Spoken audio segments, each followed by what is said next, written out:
Indictment, a formal written charge of crime, is the basis for trial of the accused.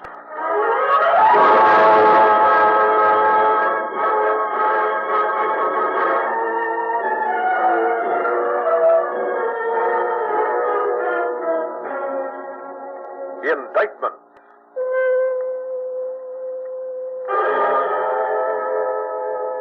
The story you're about to hear is from New York City and is based on stories of the criminal law, with authentic procedures as detailed by Eleazer Lipsky, former Assistant District Attorney of New York. It is the Assistant District Attorney who directs criminal investigations, assembles facts and witnesses, builds the case to a just indictment.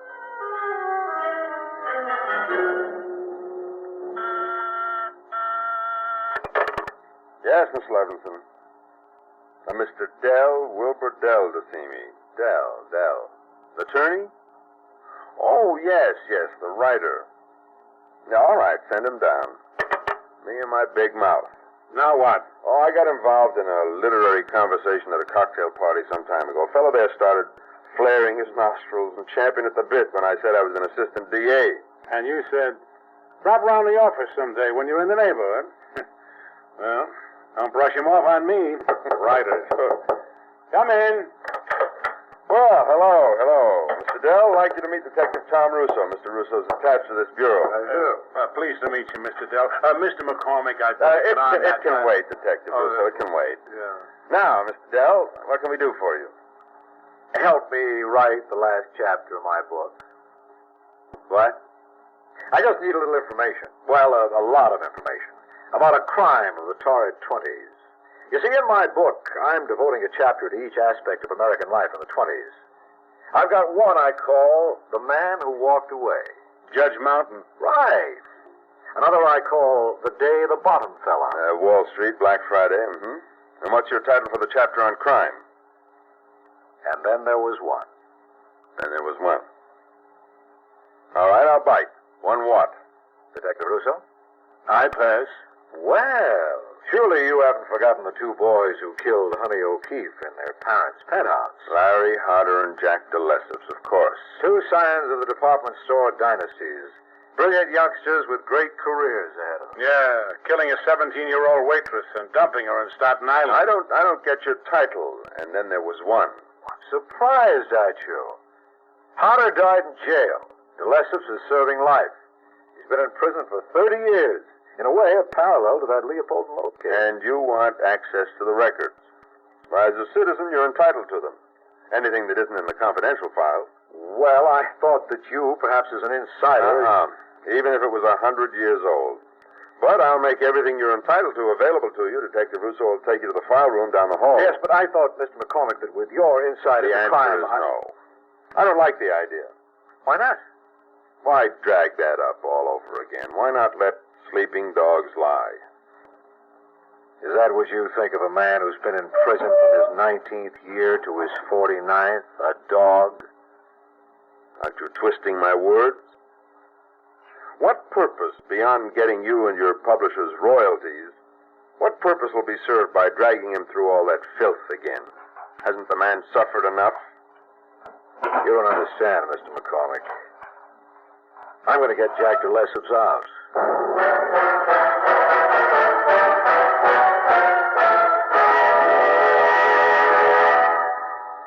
Caught a nasty cold? Don't just sit around and suffer. Science has told us something wonderful to do for relief of distress. Today, scientists say to clear away most cold miseries, clear away congestion. Sinus congestion that causes headache. Nasal congestion that blocks breathing. Throat phlegm with its choking discomfort. Bronchial irritation that starts coughs. Yes, to clear away those cold miseries, clear away congestion. And today, there's a specialized new medicine designed to do that fast. 4-way liquid cough and cold medication. Taken as directed, with the first dose, feel sinus pressure and headache clear. Feel runny nose dry and open up. Breathe freely. Feel sore throat being soothed. Choking cough is eased.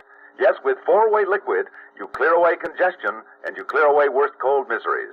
Working through the bloodstream, it reaches all those congested areas and works fast because it's liquid. So to clear away cold suffering, clear away congestion. Get new 4-way liquid cough and cold medication. only 98 cents.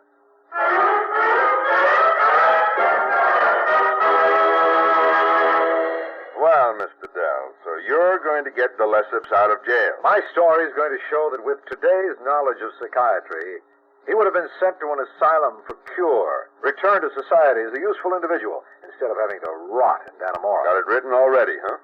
Well, that's not exactly fair, Mr. McCall. Do you have any idea what must happen before a prisoner can be released? And how little publicity has to do with it? I do. As for publicity, an aroused public Can have absolutely no effect upon the parole system of the state of New York, upon the governor's right of pardon, upon the proper functioning of a system that's been set up to keep men in jail at society's expense. Detective Russo, show Mr. Dell to the In a file moment, room. Detective Russo. Mr. McCormick, you spoke of the parole system. Now, tell me who... Division of Parole, 140 Hudson Avenue, Albany. You want to know anything about them, go see them. I intend to. But if you could give me an inkling of the kind of people they are... Honest people, hard-working public citizens working for peanuts at a responsible job. No, I mean, what kind of personalities are they? Are they psychiatrically oriented, or do they think strictly in penological terms? Oh. Is there any social work background, or purely political, purely police? Well, I'm just going to tell you one thing about the Parole Commission. You can't get to them. Not with money, not with pressure, and certainly not with a chapter in a book. Not even when the entire book will set up the cynical, neurotic, hectic background against which Jack de Lesseps found himself involved in a crime. I know. Society is the criminal. No, Mr. Dell, it can't be done. Write all you want. Nobody's going to stand in your way. Settle for the bestseller list. Don't expect anything to come Jack de Lesseps' way. Better men than you have tried and failed. You will, too. Like to bet?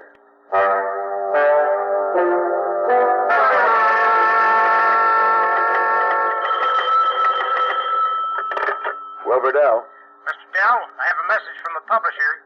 Quote, committee shaping up fine. Just got that senator. Hurry, revisions as suggested.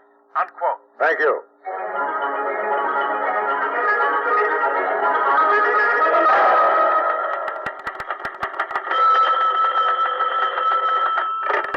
Wilbur Dell.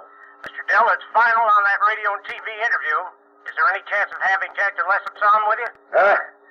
You tell the network people de Lesseps doesn't talk through anyone but me.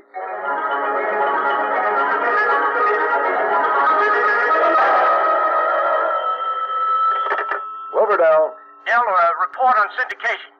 89 papers carrying the series entire, and 102 are taking the de Lesseps piece alone. How about that, huh? Fine. Will you do me a favor and see that a set of clips goes to Mr. Edward McCormick, Assistant District Attorney, Special Bureau, New York County.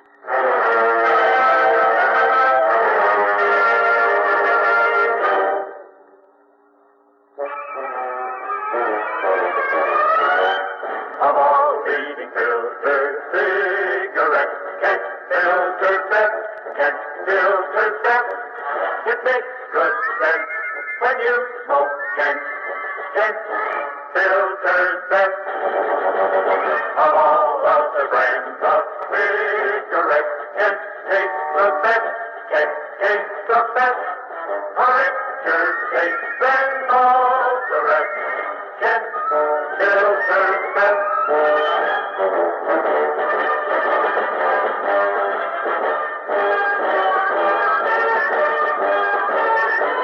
It makes good sense when you smoke Kent. Of all the filtered cigarettes, Kent filters best.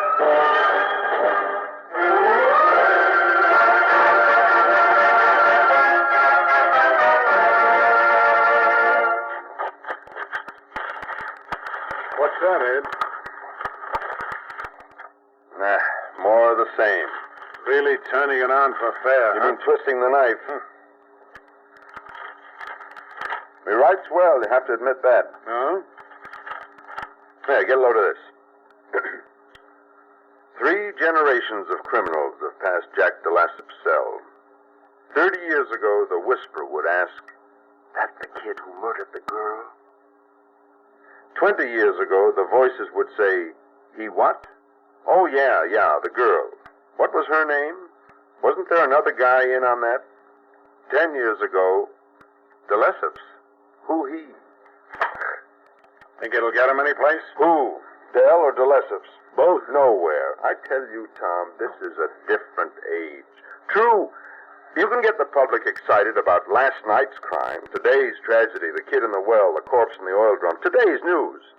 But a 30-year-old murder? Yeah, but when it's like that one... There have been a couple of more important murderers in the headlines since then, Tom, and people have forgotten about them, too. Don't want to read about them, don't want to remember them. Who? Well, Schicklgruber Alois, alias Adolf Hitler. Dugashvili Joseph, alias Joseph Stalin. To say nothing of hundreds of war criminals. The public doesn't care. When the war criminals get out? Don't you think they might care when a one-shot killer stays in?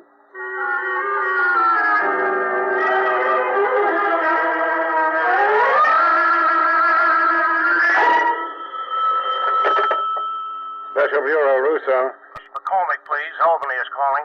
Just a minute. Ed, on 3, Albany. Albany, for old board. McCormick. Mr. McCormick, this is Hayden Rugg, Governor's Secretary. Yes, Mr. Ruck. The governor just set a hearing for 3 months from date for Jack de Lesseps. I see. Just a minute, Mr. Rugg. Tom, they got to the governor. Go on, sir.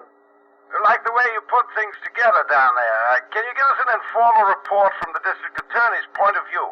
Well, yes, I suppose I could do that. 3 months from date, the hearing, who's going to appear? For de Lesseps, that writer Dell's got a high-powered committee of citizens together. Mm-hmm. Putting the money from the book sale, syndication, radio and TV interviews, whatnot, into the case. I see. Well, all right, Mr. Rugg. I'll get you a report as soon as I can.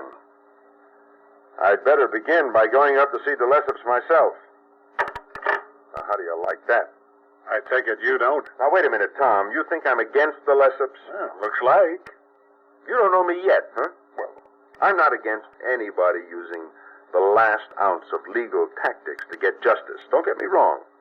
I've checked the records. I think de Lesseps got justice. But he's got a right to go to the governor. Why the blood pressure? Because I don't like a writer or anybody battening on the corpse of a helpless prisoner, that's why.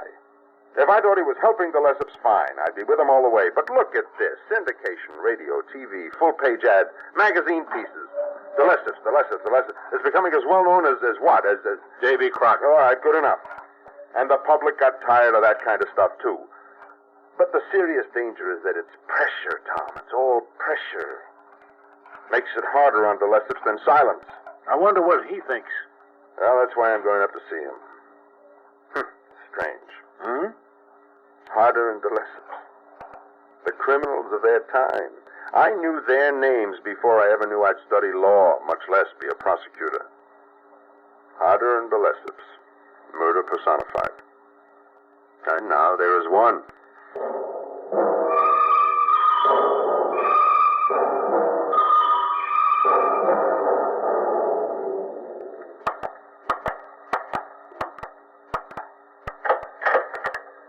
Morning, Warden.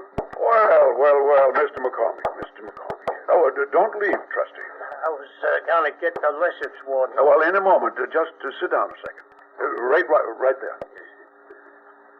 You recognize the Trustee, McCormick? I certainly do. I sent him up 3 years ago, 20 to life. How's he doing? Fine. You remember anything else about him? Well, I can't say. I know he wasn't very bright. Some doubt he understood what was going on, as I recall. That's why the others went to the chair. Why do you ask? Well, you see. Trustee, come here. Yes, sir. You, remember Mr. McCormick? Oh, sure. Well, now show him what you can do, Trustee. Oh, Warden. Go on now, Trustee. Here. Use this. Open it anywhere and start right in. I have to? Go on now. Just open it up and let it rip. Oh, shucks. Okay, all right, I'll read from the 140th. Deliver me, O Lord, from the evil man. Preserve me from the violent man, which imagine mischiefs in their heart continually. They are gathered together for war. They have... All right, Trustee. Now go bring in DeLesseps. Yes, sir.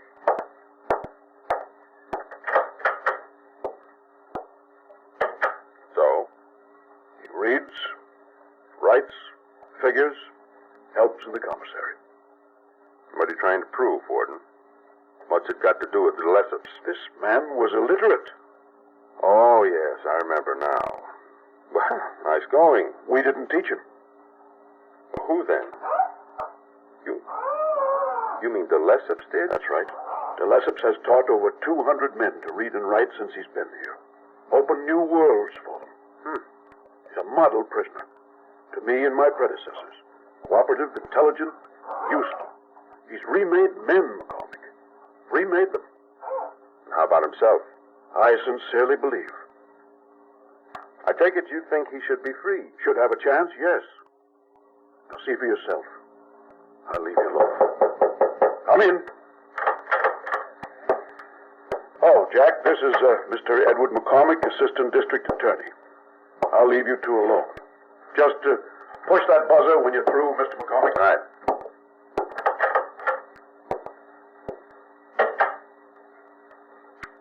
Well, sir,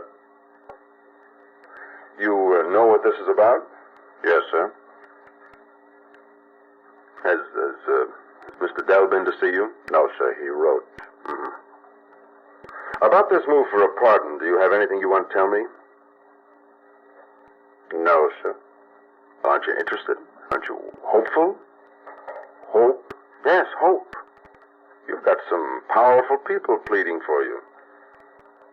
Don't you ever let yourself think it might come through this time?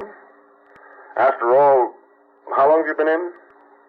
Oh, 28, maybe 30 years. Don't you know? What difference does it make I'm here? Yes, but you might get out. What difference would that make? It's all right here. I've got books to read. 3 meals a day, time to think. What do you think about? The books I read. How about the crime you were sent here for? What about it, sir? Do you think of it? No. Not anymore, is that it? No, sir. I never did. Let me ask this. Do you think you got justice? I think so. You think so? Yes. I mean, what else could the judge do? Well, put it this way. Do you think you've earned your freedom? Earned? What do you mean, earned? Your good behavior, the men you've helped from ignorance, taught to read and write. What's the matter? What do they do with the reading? Find out who's ahead in baseball? What good does it do? Well, then why do you do it? Gives me something to do. Let me ask you again. Do you care about getting out? Don't you have any hope? Hope? Or have you given it up long ago? Never had any. Mr. McCormick. Yes? Hope, happiness, freedom, imprisonment, sorrow, despair, remorse. No.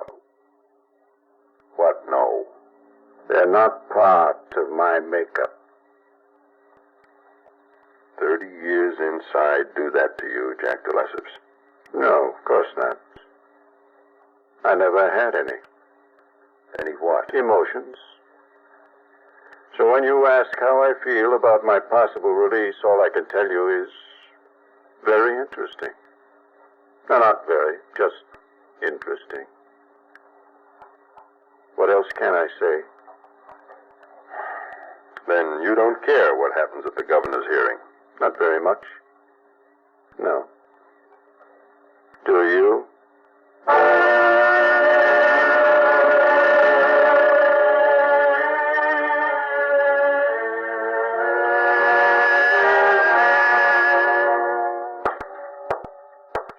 All right, now stop pacing and listen to me, Dell. Where we all made our mistake was in thinking DeLesseps was a human being like ourselves. He is. McCormick, I lived that case. Talked to everybody connected with it who's still alive. Lawyers, judges, police, schoolmates of the boy. Everybody but DeLesseps. Not my fault I couldn't get in. Be that as it may, he isn't human. Look, one child is born Another dumb. Some blind. Some with no hands. Some with what have you. No sense of color, tone, pitch. What are you getting at, Ed? Just this. We understand physical deformation, physical lacunae, the lack of obvious normal attributes. But Eleazer Was born blind to love, hate, friendship, emotion. Is that why he laughed and joked during his trial? No. He told me the most shocking thing of all. He didn't laugh because he was cruel. He said he imitated the people around him. That's how he knew how to behave. They laughed, he laughed. No emotions. And this is the man, the monster I want to set free. Pressure Bureau, Russo.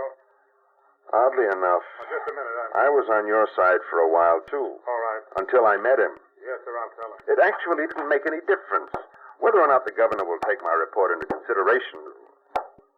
Yeah, Tom. Who was it? Albany.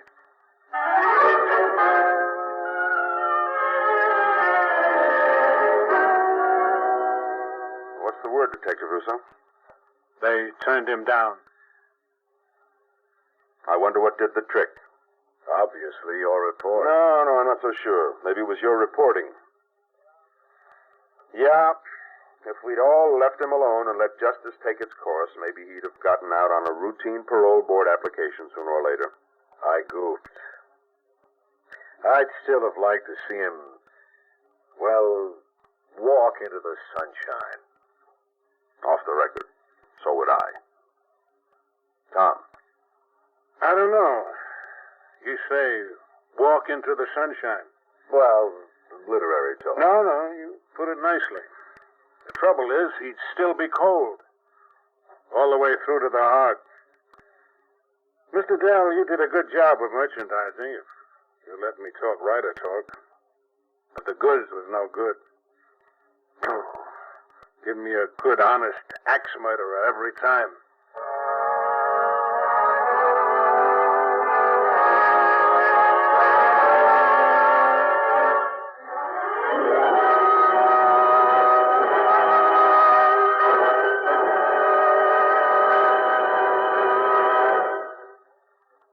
The story you just heard was drawn from New York City and based on stories of the criminal law as detailed by Eleazer Lipsky, former Assistant District Attorney. The names of all persons and places were changed. Indictment is written by Alan Sloan, produced by Nathan Kroll, and directed by Paul Roberts. Nat Polen is starred as Edward McCormick. Jack Arthur is heard as Tom Russo. Also in the cast were George Petrie, Bill Smith, Roger DeKoven, Maurice Coughlin, Sam Raskin. This is Stuart Metz, inviting you to listen next week at this same time for another Indictment.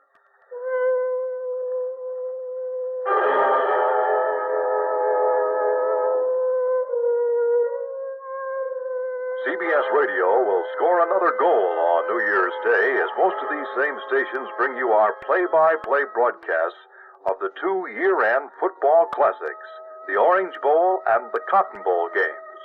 From the Orange Bowl, CBS News sports experts will call the thrills in the Oklahoma-Syracuse contest.